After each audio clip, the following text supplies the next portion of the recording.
Welcome back to the Rugby Club, which for the first time this season is available in high definition. Justin Marshall and more World Cup chat on the way, but this Saturday evening we'll visit the Twickenham Stoop, where Harlequins take on newly promoted Leeds Carnegie. And as Melissa Platt discovered, the Yorkshiremen are happy to be back and are planning on staying. They're back up and they're intending to prove the bookies wrong by staying up. The club has spent a year and a half regrouping and restructuring under new director of rugby Stuart Lancaster, who had to replace 25 players who left Leeds when they were relegated. The one advantage of the mass exodus was being able to lay solid foundations for the future. We want to be in the long term. We've got new partners, new owners in Leeds Metropolitan University. Tremendous support off the field now. 10,000 crowd for the first game of the season, which was the third biggest in the club's history. So, you know, we're doing a lot of things right and we want to build for the future. There's something quite unique about Leeds at the moment, I think, because there were 7 players left when we had our team meeting at the end of the season when we got relegated. And those players, along with the management, have really been part of creating the culture that we've got here now.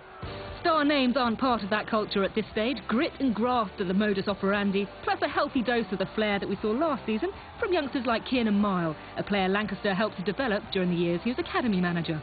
Now the director of rugby hopes he's found the right balance between his new intake of proven performers from National 1 and his homegrown Yorkshire talent.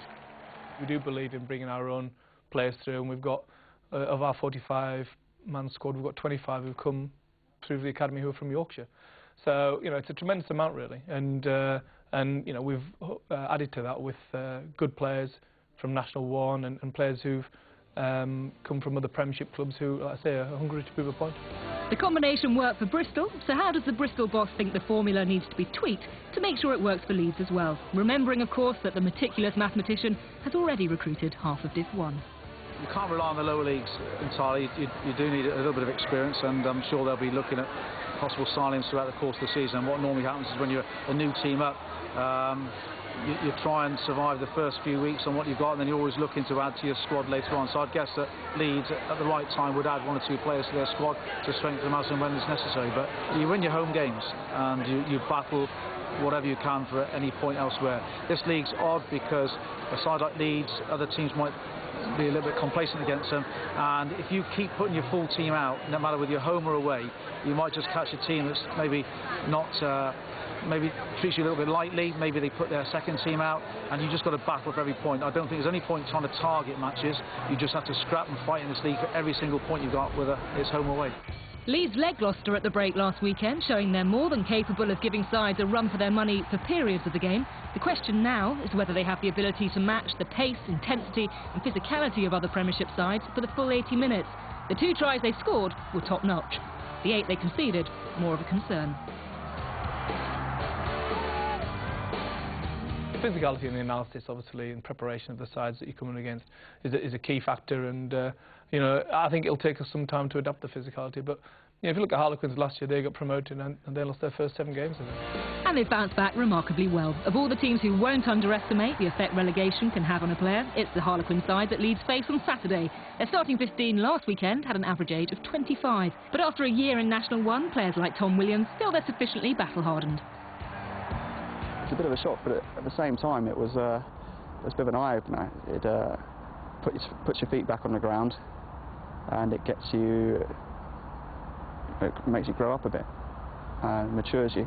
And I think as a club, Harlequins have come off better for the experience of being in ND1, and that's why we won't be taking Leeds lightly this weekend, because we know the pain that is caused by going down, and the fight that you have to get back up, and the fight you want to have to stay up. And of course, adversity can work wonders for unity. If the year before we got relegated, someone had scored a try in the forwards, the backs were even having a chat amongst themselves. If you'll see the videos at Twickenham last week, anyone scored a try, there's 15 blokes running in, congratulating each other, patting each other on the back, and there's a real team spirit at the moment, and it's something that, it's my 6th year at Quins now, and it's the first year that it's really, you know, come to my attention, but the team is that close. That could have as much to do with the man in charge as relegation, but with the 2 directors of rugby being of a similar ilk, each knows what to expect from the other one's team. a lot of heart, a lot of endeavour. They're quite well organised. I've got a huge amount of time and admiration for Stuart Lancaster, the director of rugby. I think he's a great guy. And he's gelled together a side which will, I don't think they'll finish bottom of the Premiership this year.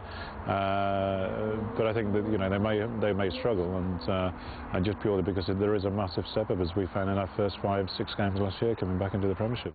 But how long can Leeds give themselves to acclimatise, and how greatly would their chances of success be enhanced if they could find the winning formula before other sides' internationals return from the World Cup? It's a good opportunity for us to get some points on the board. The season we got relegated, we lost the first 8 games on the bounce, so we really need to start racking up points now. We're looking at a top 8 finish. We're not just in the Premiership to survive. We're here to put a marker down and progress, and hopefully in the future become one of the top teams in England. We've seen it from Bristol, we've seen it from Harlequins as well. Stuart, for teams that are bouncing back to the Premiership, is it very much the emphasis on the collective rather than the individuals? Oh, yes, it is. I think the emphasis is venue as well. I think Richard Hill made a lot of sense there when Simon, he talked about the importance of not chasing too early and targeting your home games. Harlequins got away with it last year and they finished very well, but, you know, not that many teams lose 7 on the bounce and stay up. That's what history says. And I think for Leeds now, it's absolutely vital in the first 5-6 games of this season, they win their home matches. Richard had also said that when you come up, sometimes other teams are a little bit complacent. And Saracens have just beaten Wasps. Will they go to Leeds and think, bah, it's only Leeds, we'll beat them? That's the sort of game they have to win. Worcester at home, another one they've got to win, because the others, in Harlequins this week, Newcastle and Bristol away, you can't assume you're going to get anything other than bonus points, so you scrap for away points, but you have to win your home games. And if you win your home games, and you're not bottom of the table, you can play with confidence and not freeze, I think. And it's that confidence they've got to play with, but unfortunately they are scoring tries in the Premiership, but they're actually defending like a First Division side. That was a lesson learned that Gloucester paid to them. They've got to up it. They haven't got the resources that, like Richard Hill said, they may buy players coming in, but they've literally got to scrap further. You've got to go for it. You've got to play rugby against these Set your expectations, set the bar higher than just, oh, we're just fighting to stay in this division. I think it's quite admirable, the sort of philosophy they've taken here, whether it's for business reasons or whether it's for rugby reasons, I don't know, but investing in the youth.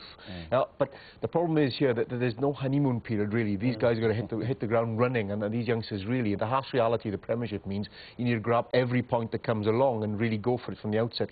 There aren't any easy games, and the problem is, post-World Cup, you know, not only will the Rugby World Cup, the players who play for England come back in the Premiership, but the new signings as well, the likes of Jack, the likes of Heyman are going to join the Premiership as well, and the standard will raise extraordinarily in post-World Cup. OK, so our live match this Saturday tea time is Leeds travelling down to Twickenham Stoop to face Harlequins. They had a decent start, Dow, we saw it. Very good, very physical game against London Irish.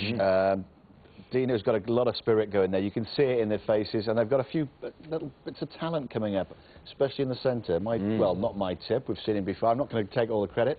Lad, Jordan Turner Hall. This is a specimen of a lad. He's about 19 years of age, ex of, I think, American football. And if you want a guy to carry a ball, I tell you what, I'd give him the ball to carry it. Gives a little bit of a focus to the forwards, and he's not bad on his feet either. Rate this guy? Stuart? Yeah, a couple of years he's looked a very good player, someone in waiting, of course. He knocked out our own dear Will Greenwood, didn't he, at the end of Will's career?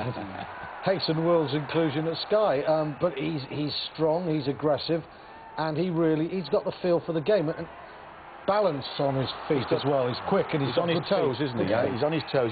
But again, he's 19. He's young. He's raw. But these are the type of people that Brian Ashton should be looking. It's a nice partnership with Hal Luscombe as well. Yeah, very physical and hard running. So nice partnership, a threat, and that's what you want in midfield. OK, should be a good game come Saturday. Now to some more